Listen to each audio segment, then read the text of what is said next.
no basta como con tener un discurso lindo y hablar de cosas demasiado abstractas y de imaginarios y de países posibles, pues al final la realidad se construye en el día a día y se construye en tu, y como diría mi madre, en tu metro cuadrado de poder. ¿Qué tal de amores? ¿Qué tal de migraciones hacia otras formas de querer? De mis pasiones conservo las canciones que me hacen siempre ver cómo es. Voy dejándome llevar por los impulsos del amor. Voy dejándome encontrar en las historias. Y puede ser que mis amores no sean lo que el mundo espera. Cuando grito fuerte que me quiero.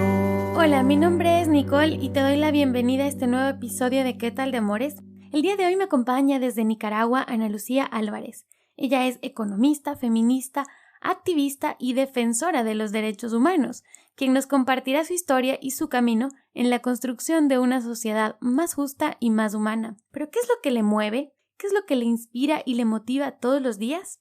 Como siempre, te invito a conocer más de todo lo que hablamos en este episodio en nuestra web, quetaldeamores.com. Dicho esto, te invito a que te quedes del otro lado para que conozcas esta historia y todos los amores que forman parte de ella. Hola Ana, gracias por acompañarme hoy en esta noche para Buenos Aires, tarde todavía para allá, para Managua. ¿Cómo estás? Gracias por haber aceptado la invitación. No, gracias a vos, Nicole, de verdad, gracias por invitarme y qué lindo poder conversar con vos, de verdad que sí. Me tiene muy entusiasmada, muy contenta. Ay, a mí también, Ana. Hace muchos años que nos conocemos y hemos generado un vínculo muy lindo, a pesar de que estamos lejos y que no nos vemos todo el tiempo. Y por eso para mí era súper importante invitarte ahora al podcast, porque creo que tienes una historia súper potente que contar y que va a aportar a la gente que por ahí no conoce tanto el contexto de Nicaragua. Y es importante también entender dónde nos estamos moviendo y qué está pasando en el mundo y qué es eso que también nos mueve, porque el amor está también en distintos espacios y tú justo vienes de un país que tiene un contexto de lucha. O sea, yo siempre digo que la gente de Nicaragua es gente que históricamente ha luchado por sus derechos, ha luchado en contra de una dictadura que duró más de 40 años, la dictadura de los Somoza, y que ahora desde el 2018 también está viviendo un momento complejo. ¿Qué es lo que está pasando hoy en Nicaragua?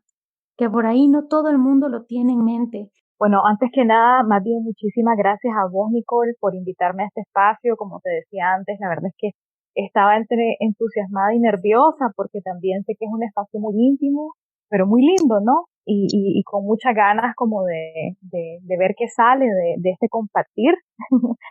Y bueno, para hablar un poquito sobre tu pregunta de qué es lo que pasa en Nicaragua, bueno, en Nicaragua estamos viviendo una crisis política y de derechos humanos profunda que de alguna forma como explotó, ¿verdad? O se vio de forma más cruda a partir del 2018, en donde a partir de una serie de reformas muy injustas a la seguridad social, una serie de malos manejos a la gestión ambiental también del país, pues y de ahí la gente se comenzó a manifestar, ¿verdad? Para demandar al gobierno, por un lado, una mejor gestión ambiental, una mejor gestión de las reservas naturales, y luego para demandar que no se implementaran estas reformas injustas y regresivas a la seguridad social. Entonces, y sobre todo los adultos mayores se comenzaron a manifestar. Eso empezó el 18 de abril del 2018 y la respuesta del régimen fue sumamente violenta. Comenzaron a salir imágenes, ¿verdad?, de estos viejitos manifestándose en la calle, violentados por la policía, violentados por grupos de choque. Los grupos de choque son grupos, ¿verdad?, organizados por el gobierno que se dedican a reprimir, ¿no? Entonces, para no hacer uso de la policía, el gobierno lleva años organizando estos grupos de personas afines al gobierno para poder reprimir y no tener que hacer uso de la policía, ¿no? Entonces, haciendo uso de operaciones combinadas entre estos grupos de choque y la policía, el gobierno reprimió a estos viejitos y todas esas imágenes se viralizaron en las redes. Y eso pues causó indignación. Claro, yo me acuerdo que estaba en Ecuador y empezaron a llegar ya esas noticias y yo estaba en contacto con ustedes porque estuve un tiempo viviendo en Nicaragua y quedamos nosotras cercanas. Bueno, era también decir qué es lo que está pasando, ¿no? Porque era Crudo. muy choqueante además ver cómo la gente de la tercera edad era atacada sin ningún tipo de consideración. Y desde ahí, desde el 2018, es que empezó esta crisis, ¿no? Luego, en algunos países se habló un poco más de esto, pero han pasado 2 años y medio, sigue ocurriendo en Nicaragua una crisis, no ha pasado. No, no ha pasado. Sigue ocurriendo la crisis. A partir de esto, bueno, nos levantamos, ¿verdad? Salimos a las calles a protestar. La respuesta del gobierno y de la policía fue asesinar. Se han contabilizado más de 300 personas asesinadas por la policía por uso excesivo de la fuerza.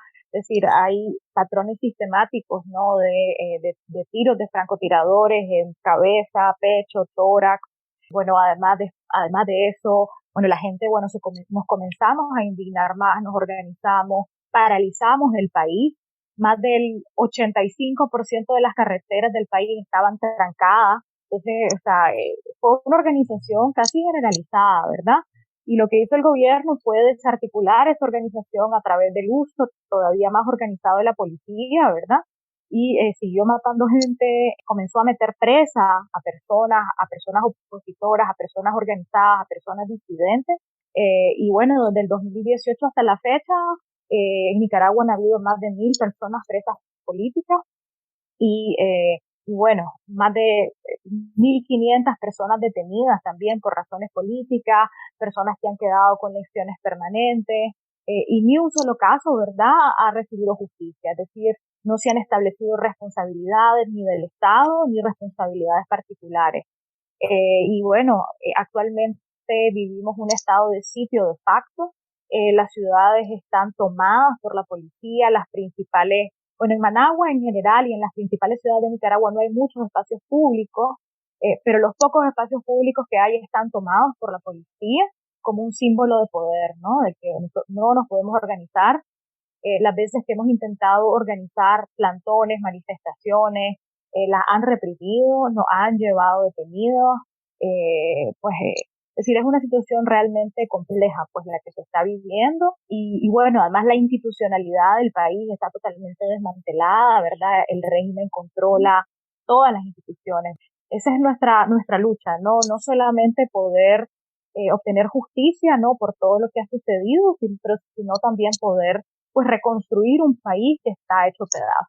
Ana, en un contexto así, tan complejo, en un contexto en donde reina la inseguridad, la impunidad, la violencia, en donde sales y corres el riesgo de que te maten literalmente, en donde te siguen, en donde te acosan, en donde te amedrentan y en donde tú no puedes recurrir a quien se supone que debe protegerte, que es la policía, que es el Estado que debe garantizar tus derechos. ¿Qué es lo que a ti te mueve para salir? Porque habrá mucha gente que diga, bueno, me quedo en mi casa porque me da miedo, porque no quiero que me maten, porque no quiero que tomen represalias contra mi familia. Y de pronto está ahí una Ana Lucía que representa en este momento a cientos de hombres y mujeres que también quieren salir. ¿Qué es lo que te mueve para salir? ¿No te da miedo? Sí, sí me da mucho miedo. Yo creo que es cómo administrar ese miedo y que al final qué es lo más importante y qué es lo que prima, ¿no? Es decir, yo creo que las personas que hemos hecho del activismo y de la defensa de los derechos humanos como nuestra razón de vida, no significa que no tengamos miedo o que de repente no se nos pase por la cabeza como quedarnos en la casa y no hacer nada o hacer otras cosas que también es válido y es importante, ¿no?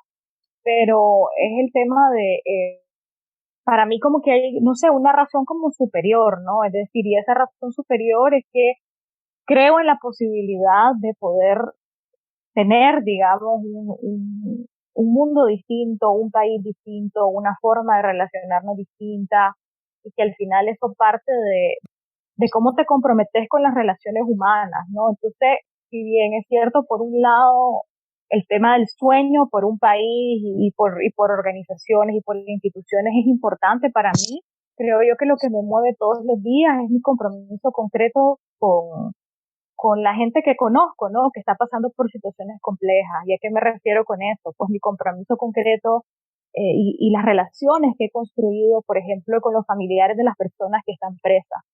¿Ya? Entonces, eso creo yo que es lo que me mueve, ¿no? Es decir, como la empatía con una situación, por un lado, la rabia, es decir, creo que esa empatía me genera como rabia que no me inmoviliza, sino que me moviliza. Yo creo que lo que me mueve es eso, como esa sensación de no poderme quedar tranquila, por un lado, porque sé que esto le está sucediendo a personas y que además no solamente le está sucediendo a seres humanos en general, sino que le está sucediendo a seres humanos que conozco, que entiendo y conozco el sufrimiento que están viviendo y que además me parecen profundamente injusto lo que está sucediendo. Entonces yo creo que eso es lo que a mí me mueve y me moviliza, es decir, más allá como de la gran utopía de que, y sí tengo, y sí creo, y soy una persona idealista, y creo en eso, pero creo que lo que me mueve todos los días, a pesar del cansancio, ¿verdad? Porque ya son 2 años de vivir en circunstancias de miedo, como decís vos, en circunstancias de inseguridad, no solamente porque en cualquier momento te puede pasar algo, no solamente porque las instituciones están supuestas a protegerte, no te protegen, sino que también porque todas las personas que estamos acá, o por lo menos las personas que estamos activas en política, activas en la defensa de los derechos humanos, hemos pasado por situaciones que vulneran nuestra vida, nuestra integridad y nuestros derechos humanos. Entonces, eso genera cansancio, genera agotamiento emocional y físico. Pero creo que lo que me mueve es eso, ¿no? Esa indignación que me genera como dirían las zapatistas, una digna rabia. Y creo que esa digna rabia es la que me moviliza todos los días y que de repente cuando pasan situaciones ni siquiera las racionalizo, solo actúo, ¿no? Y actúo desde ahí, desde la empatía y desde la interconexión que tengo con estas situaciones que pasan todos los días. Y ahora que mencionas eso, también quería preguntarte directamente como que, ¿cuál es el costo de eso? Porque me mencionaste hace un ratito, sí, estoy cansada, es emocionalmente agotador, no solo físicamente agotador en ciertas jornadas. Todo esto, para mí primero, es como un gran acto de amor en realidad. Yo lo miro así. Y por eso te invité acá, porque el momento en el que me dices, soy una idealista, esto es parte de un sueño, pero además de ser una idealista, estoy tratando con personas con quienes ya me contacté, con quienes generé un vínculo a partir de esta misma causa. Pero ¿cuál es el costo de estar ahí a nivel personal, a nivel profesional, a nivel emocional? ¿Por qué te pregunto esto? Porque sé que has estado en riesgo muchas veces.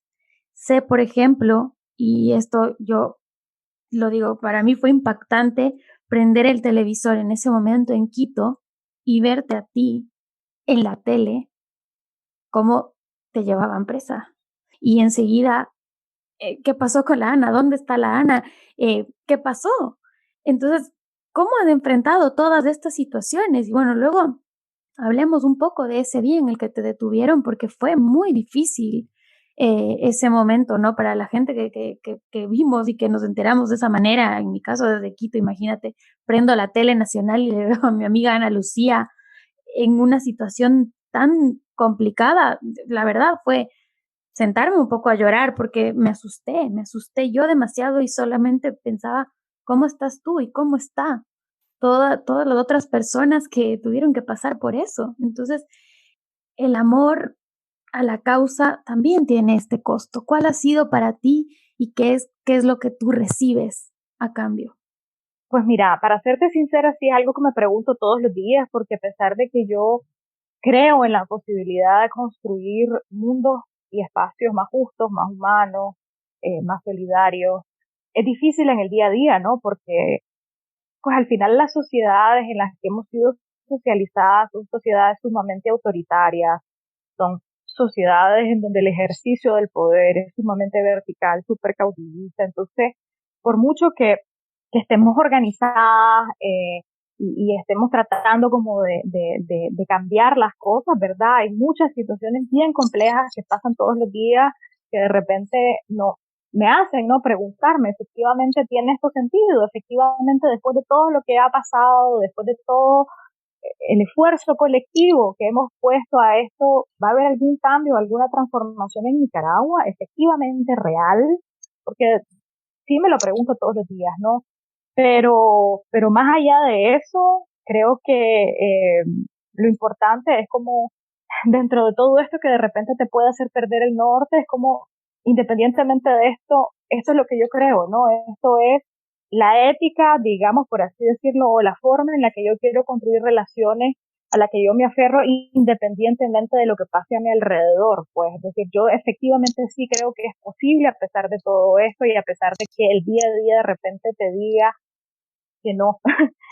Y eso creo yo que tal vez es como lo más cansado, como la micropolítica, creo que eso, creo que ese ha sido como tal vez como más allá como de la represión y el riesgo que se corre en Nicaragua, creo que lo más difícil de sobrellevar, porque te hace preguntarte como en lo más profundo de tu ser, ¿no? Es decir, ¿hacia dónde vamos? Pues vale la pena como todo esto.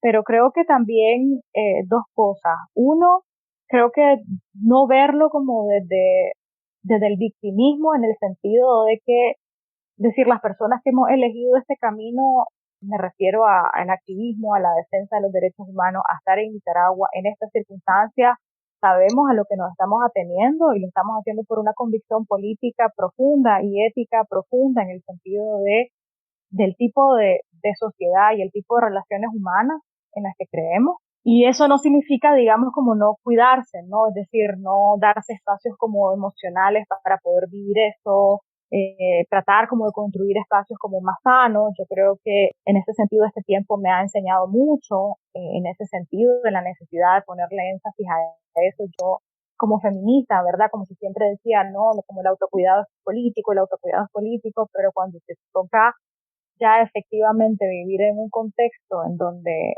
el día a día te reta, eso se va dejando de lado, ¿no? Entonces creo que eso ha sido como un aprendizaje como fundamental, y que al final para poderte dar a otras personas, a colectivos, a procesos, primero también tenés que construirte a vos misma, ¿no? Y al final es como esa famosa frase, ¿no? El feminismo, lo personal es político. Entonces yo creo que eso, en términos humanos, creo yo que es cierto que ha sido súper retador, pero creo que ha sido un aprendizaje profundo de vida, como de entender también como mis límites, entender esto que te decía ahorita, ¿no? De poder cuidarme también a mí misma, entender hasta dónde puedo dar, hasta dónde no, como aprender como como a encontrar fuerzas y energías donde de repente a veces uno piensa que no se puede, también aprender como a sobreponer como ciertos egos personales e intereses personales a los intereses colectivos. Yo creo que de eso aprendo todos los días. Por un lado, aprender sobre humildad, pero por otro lado también, y te lo digo ahí porque ha sido esta como una reflexión como desde convicciones feministas profundas, es que yo como mujer feminista, defensora de derechos humanos, también aprender a no tener miedo que mi voz se escuche, ¿verdad? Porque a nosotras las mujeres también la sociedad y Claro. nos han enseñado como a que qué barbaridad, que no está bien, como resaltar o que no está bien, servir, o sea, me explico, entonces eso también es importante. Claro, hay un tema histórico de los roles que hemos tenido y que nos han tenido más bien medio calladitas a un lado. Y es algo que hay que luchar, o sea, hay que trabajar, es una cosa que hay que trabajar diario, no es suficiente con saberlo, sino el momento en que lo tienes que poner en Claro, práctica es donde tienes que romper realmente eso. claro, sobre todo porque además las mujeres en Nicaragua que nos hemos involucrado en esto, la verdad que la política, digamos, más transformadora que se ha hecho en Nicaragua desde el 2018 hasta la fecha, creo yo que ha sido la política que se ha hecho desde espacios en donde hemos estado nosotras las mujeres. ¿Y por qué digo eso? Porque es una política que que pone en el centro la vida de las personas, que Claro. pone en el centro los derechos de las personas, que pone en el centro la protección de la vida humana. No necesariamente ha sido esa política como de los podios y del figureo, que al final pues es una política bien macha, ¿verdad? Ujú. Como bien patriarcal.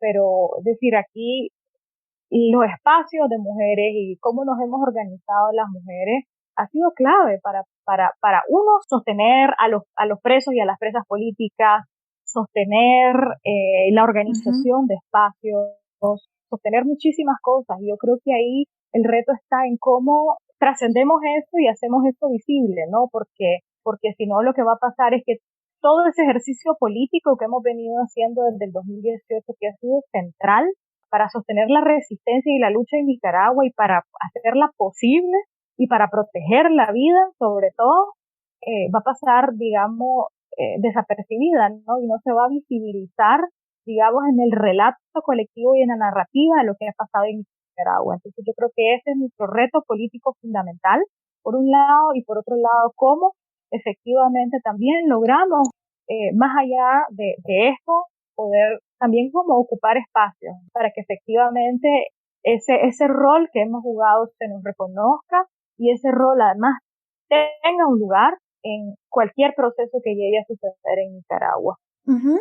No sé si ya me salí un poco de la pregunta que me habías hecho inicialmente, No, pero no pero ese ha importa sido, por porque ejemplo, un aprendizaje fundamental. sí, es que eso es lo Uh-huh. importante, porque también el tema del feminismo creo que hay que ponerlo en la mesa y hay que empezar a entender cómo las mujeres somos artífices súper importantes de este tipo de cambios y de articulaciones que tienen un enfoque distinto, que es necesario también. Es necesario ahora incluir eso que no estaba en la mira, no estuvo muchos años y ahora viene y es importante decirlo, pero mientras hablabas de esto y Claro. hablabas de las mujeres particularmente, se me vino a la cabeza esa imagen de la que hablamos hace un ratito cuando te detuvieron, porque ese día, además, estaba al lado tuyo una mujer que es muy importante para ti, que es tu hermana. ¿Qué pasó ese momento, Ana? Quiero ir a ese momento porque yo no me imagino, sales a protestar pacíficamente por una situación terrible del país y de pronto no solamente tú, porque a veces, ¿qué pasa? Yo salgo y digo, yo me estoy arriesgando, yo sé a lo que voy, no importa, o sea, pasa muchas veces, ¿no? Pero cuando ves que a una persona que tú amas está en peligro, yo siento que uno es capaz de todo, o sea, uno pierde la cabeza. ¿Qué pasó ese momento? ¿Qué sentiste? ¿Cuál fue tu mayor miedo? ¿Cómo pasó esa detención? Pues mira, estábamos organizando una manifestación, fue en octubre del 2018, estábamos organizando una manifestación, la policía no dio permiso para manifestarnos, y decidimos cambiar el formato, ¿no? De la protesta. En vez de hacer una manifestación en la vía pública, lo hicimos como plantón, le llamamos acá, que es como una manifestación como en un lugar, ¿no? No te mueves, sino que está ahí. Y era básicamente en el parqueo de un supermercado, es decir, era propiedad privada. Lo más que habremos estado éramos como 40, 50 personas y de repente llegan como 10 patrullas de la policía, de forma muy violenta, comienzan a tirar bombas de sonido. Yo la verdad no recuerdo exactamente lo que pasó. Claro, es que es un momento demasiado de mucha emoción, Sí, uno se le van algunas sí, lo cosas. único que recuerdo es que mi hermana, o sea, ella estaba cerca de un policía que agarró a una señora y ella comenzó a tratar de agarrar a la señora para que no se la llevaran y yo lo que hice fue aferrarme a mi hermana, y estuvimos forcejeando con el policía y nada, hasta que nos agarraron, nos metieron en la zaranda, le llamamos acá, que es como el carro de la policía, y yo la verdad es que hasta ahí fue el primer momento de que yo Ujú. recuerdo como estar clara de lo que estaba sucediendo, pues. El primer momento que yo recuerdo que recobré como conciencia del momento en el que estaba fue cuando ya estaba sentada y nos quedamos viendo, mi hermana y yo ya estábamos adentro del vehículo de la policía, nos agarramos la mano, no sabíamos dónde nos llevaban, hasta que ya llegamos al lugar de la policía y Y bueno, ahí la verdad es que fue una captura colectiva, ¿verdad? Fuimos 30 personas capturadas ese día y fue una captura además muy documentada, ¿verdad? Porque habían muchos periodistas, entonces todo se vio. La mayoría de las capturas en Nicaragua no han sido documentadas de la misma manera y eso hace que hoy han sido más invisibilizadas o la gente haya estado más desprotegida en ese sentido también, ¿no? Y bueno, al final a mí me soltaron como a las 26 horas, tuve 26 horas detenida, me interrogaron 3 veces, uno de esos interrogatorios fue en la madrugada y nada, ahí, sí. Pero bueno, es decir, es decir, el régimen en Nicaragua es un régimen totalitario, criminal, que detiene a la gente no solo por manifestarse. De hecho, hace como 3 días detuvieron a alguien por vender unas banderas azul y blanco, imagínate vos, por vender las banderas de tu país. En diciembre detuvieron a 15 personas por llevar agua a los familiares de unos presos y unas presas políticas que estaban en huelga de hambre. Pero bueno, entonces regresando un poco a tu pregunta, creo que fue eso, ¿no? Como la indignación profunda que me causó en ese momento que se estuviesen llevando a la gente, que la policía estuviese agrediendo a las personas, y mi reacción instintiva fue aferrarme a esa persona para tratar de impedir eso, ¿no? Obviamente yo no lo iba a poder impedir, pues. Es una forma de proteger, o sea, uno no sabe que no está consciente de lo que puede o no puede hacer. Claramente estás luchando contra la fuerza de la policía, pero es ese afán de protección, esa manifestación de no abandonar a esa persona, que además fue una cadena, porque tu hermana lo hizo con la señora a la que también le querían llevar presa. Entonces empiezas también a generar como estos espacios súper solidarios en los que todos somos parte de esto. No creo que se tenga la noción en todos los lugares de lo que es hoy no poder caminar en libertad, porque eso es lo que está pasando. No puedes caminar en libertad y mucho menos me imagino las personas que ya han adoptado roles más visibles con respecto a los grupos, al activismo, etcétera. Entonces es una constante situación de miedo, de zozobra en la que se debe vivir, pero tienes todas estas otras motivaciones que son las que tú mismo dices, me lo pregunto todos los días, pero sigo porque creo en esto. ¿De dónde surge todo esto, Ana? ¿De dónde surge estas ganas de soñar con un lugar mejor y de hacer de esto tu bandera, tu parte de tu vida? ¿De dónde tienes toda esta motivación? Eh, qué pregunta más difícil. No, pues yo creo que hay de todo un poco, ¿verdad? Por un lado, pues he tenido como grandes inspiraciones como en mi vida que me han marcado mucho. Mi papá, creo que definitivamente es una fundamental. Pues él desde muy jovencito, ¿verdad? Estuvo involucrado en política, primero en los movimientos estudiantiles, contra la dictadura somocista, bueno, él estuvo preso, bueno, fue torturado, estuvo en la clandestinidad, y fue una persona de mucha esperanza. Era un optimista en todo en la vida, en todo, todo, todo, todo. Por un lado, eso hizo en su juventud, ¿verdad? Lo que te acabo de comentar, pero yo todavía recuerdo, por ejemplo, desde chiquita, que él siempre invitaba gente a la casa, sobre todo personas jóvenes. Entonces creía mucho como en la juventud y siempre estaba como acompañando procesos organizativos de personas jóvenes en las universidades y de repente pasaban cosas y los grupos tal vez no cuajaban o estas personas tal vez resultaban pues ser otra cosa diferente a la que pensó inicialmente, pero como que a los 2, 3 meses lo veías de nuevo en las mismas. Entonces como ese empeño y esa terquedad y siempre como desde lo positivo, desde la esperanza, creo yo que me marcó la vida. Y bueno, y así también mi abuelo, también fue una persona muy comprometida. También hay otra figura que era el mejor amigo de mis abuelos, era un sacerdote, se llamaba Fernando Cardenal, y él era también muy parecido a mi papá en este sentido. Entonces yo creo que esas figuras fueron muy importantes, ya han sido muy importantes en mi vida y creo que me marcaron como en esa terquedad y perseverancia hacia la esperanza, incluso en momentos difíciles, donde la realidad te dice, ya deja de probar. Entonces, creo que eso ha sido importante y creo que después lo otro es como, he tenido como el privilegio de, en distintos momentos, de involucrarme en cosas en donde más allá como de mis convicciones como políticas, también me he involucrado como muy personalmente como con esas causas, ¿no? Entonces creo que ese involucramiento más personal, más allá como de lo que yo creo en términos de las ideas, de mis aspiraciones, de mis anhelos, como en el sentido como más allá como de la ética personal, como me he involucrado en proyectos que me han permitido empatizar como más desde lo humano, ¿no? Entonces creo que eso ha sido un complemento importante.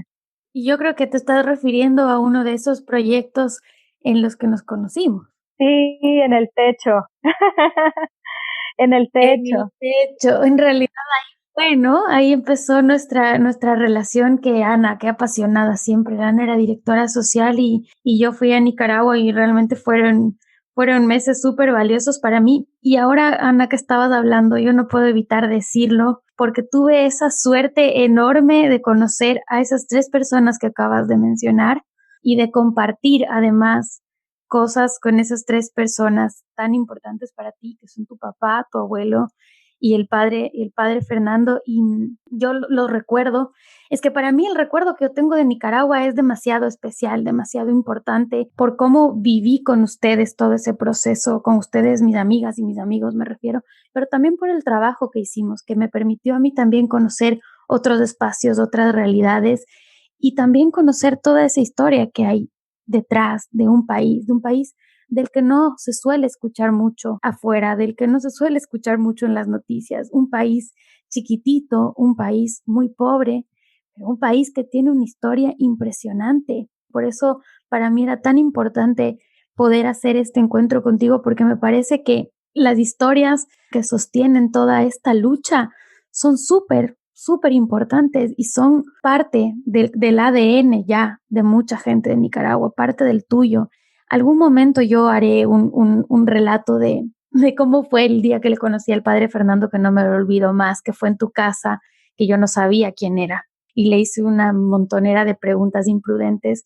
Y después ir conociendo la historia de su mano, leyendo sus libros y preguntarte a ti cosas y preguntarle a tu papá cosas y preguntarle a tu mamá cosas. Y me acuerdo un día sentarnos con tu tía también ahí que fueron a la cruzada de alfabetización, que fue toda esta cruzada nacional para enseñar a la gente a leer y escribir en un tiempo en el que Nicaragua tenía unos índices de analfabetismo gigantescos, justamente producto de toda esa dictadura. Entonces, hay un montón de cosas que están ahí, Ana, hay un montón de amores que han influido en eso. Entonces, yo te agradezco mucho por compartirlo de acá, Gracias porque a creo vos. que tú eres también parte de todo eso y es lindo ver cómo en tu familia todo eso hace un clic. Sabes que ahora que estás hablando como de esto, ¿verdad? Y de que efectivamente muchos de estos hitos históricos, estos procesos, ¿verdad? Sobre todo pues esto que estás mencionando de la cruzada, definitivamente fueron actos de amor lindos, pues increíbles. Pero creo que lo que nos está enseñando ahorita, como lo que estamos viviendo, los amores hay que reflexionarlos y reflexionarlos mucho, en el sentido de que al final los amores implican como el cuidado diario de las relaciones que uno construye, ¿no? Es decir, y el cuidado además cómo se posiciona uno en esa relación o sea, y lo que eso genera, ¿no? Ya que voy con esta reflexión en el sentido de decir, en Nicaragua han pasado muchas cosas, ¿no? Dictaduras, revoluciones, guerras, Muchas. y hemos romantizado también muchos de estos procesos sin necesariamente reflexionarlos, ¿no? No hemos necesariamente reflexionado lo suficiente como cómo se han construido las relaciones de poder en esos espacios, cómo se han narrado las cosas, quiénes han sido, entre comillas, los buenos y los malos, etcétera. Entonces, cómo, digamos, en las distintas relaciones de amor o en los distintos proyectos, digamos, que una se inserta, ¿no? Muchas veces porque el amor le mueve, porque la empatía les mueve, porque el vínculo con la otra persona te mueve. Es decir, cómo es fundamental como reflexionar esa como esa forma de relacionarse y esas relaciones de poder que se entretejen ahí. Porque si no se reflexionan, al final eso que pudo haber iniciado como un acto de amor, digamos, que parecía lindo y hermoso inicialmente, que al final se termina convirtiendo en algo, en vez de emancipador, al final se terminan construyendo relaciones de poder que aplastan a otras personas, que segregan a otras personas y que excluyen a otras personas. Entonces, como reflexionándolo desde ahí, creo yo que estos procesos como políticos, de derechos humanos, de construcción de proyectos colectivos, tienen que reflexionarse desde ahí, es decir, cómo no convertimos estos espacios también como en relaciones tóxicas, extrapolándolo a Es los que es términos que usamos para el importante, amor romántico, ¿no? sí, la reflexión tiene que estar definitivamente acompañada, pero también creo que lo que te ha rodeado a ti han sido justo inspiraciones bien importantes y bien coherentes, que también han sido parte de tu formación y de lo que te ha inspirado para ser lo que eres hoy, obviamente con tus propias decisiones, con tus propias inclinaciones y pensamientos, pero me parece que también has tenido como esa, repito, esa inspiración. Ana, yo te dije cuando empezamos que el tiempo pasa más rápido de lo que parece y ahora pues quiero ir cerrando contigo y quiero cerrar con una pregunta. ¿Qué necesita hoy Nicaragua y qué necesita el mundo, Ana, a nivel emocional? O sea, porque necesitamos un montón de cosas, necesitamos que se cumplan los derechos, necesitamos erradicar la pobreza, necesitamos equidad de género, un montón de cosas, pero ¿qué necesitamos como personas para lograr esos cambios en el mundo? Yo creo que nuevamente me remito como a este elemento que me parece, o por lo menos para mí, ha sido sumamente iluminador del feminismo y es lo personal es político, ¿no? Yo creo que necesitamos convertirnos en personas con recursos y como me refiero con recursos emocionales de los que podamos hacer uso para efectivamente lograr construir relaciones justas, relaciones más humanas, relaciones más empáticas, porque en la medida en la que logramos construir relaciones más justas, más humanas, más empáticas con las otras personas, en esa medida pues también logramos construir colectivos que sean así, por ende también entornos que sean así, y podemos también pensarnos y soñarnos otras realidades y otros mundos posibles. Yo creo que eso es fundamental definitivamente, que eso nos da posibilidades como de empatizar, posibilidades de reevaluar la forma en las que construyo, digamos, mis liderazgos, hacer consciente también los privilegios de los que tenemos, ¿verdad? Cómo también poder efectivamente, en la medida que te das cuenta de esos privilegios y sos más consciente de esos privilegios, poder tener cuidado en no establecer relaciones de poder que vayan a agredir a otras personas y a violentar a otras personas. Yo creo que eso es fundamental, y eso es fundamental en la política, eso es fundamental en las relaciones humanas, eso es fundamental en tus relaciones de pareja, eso es fundamental en tus relaciones de amistad, eso es fundamental en tu familia, eso es fundamental en la defensa de los derechos humanos, porque no basta como con tener un discurso lindo y hablar de cosas demasiado abstractas y de imaginarios y de países posibles. Al final la realidad se construye en el día a día y se construye en tu, como diría mi madre, en tu metro cuadrado de poder, y depende de cómo haces uso de ese metro cuadrado de poder y cómo significas ese poder y cómo ese poder sirve para construir mejores relaciones y no relaciones que agredan o que lastimen o que segreguen más. Eso que acabas de decir, Ana, es súper importante en realidad, porque así es como vamos construyendo todas las relaciones alrededor de nuestra vida y obviamente las relaciones amorosas, no solo las de pareja, las relaciones amorosas que tú generas con tu familia, con tus padres, con tu madre, con tu padre, con tus hijas, hijos, con tus amigas, con tus amigos, en realidad cuidar esos espacios y manejar correctamente este tema creo que es fundamental. Así que muchas gracias porque ese mensaje me parece súper importante para terminar esto. Y termino solo dándote un abrazo y diciéndote que gracias y que ojalá pronto nos podamos ver. No sé si tú quieres decir algo más y vamos despidiéndonos. No, nada, solo agradecerte, Nini, de verdad, muchísimas gracias por el espacio, fue realmente lindo platicar con vos y nada, yo también espero darte un abrazo no solo virtual, sino habrá un apapacho, pues un apapacho Sí. de verdad pronto. Sí. Está buenísimo esto virtual, como que nos hace más fácil el camino, nos acorta la distancia, nos podemos poner a platicar ahorita tú en Centroamérica, yo al sur, pero no, hace falta este contacto que además Total. no solo la distancia hoy no nos deja eso, sino que esta pandemia nos ha hecho también valorar un montón eso. Sí, definitivamente. Gracias, Ana, te agradezco muchísimo. Un abrazo a vos, gracias a vos. Gracias, Nini, un besito. Gracias a todos.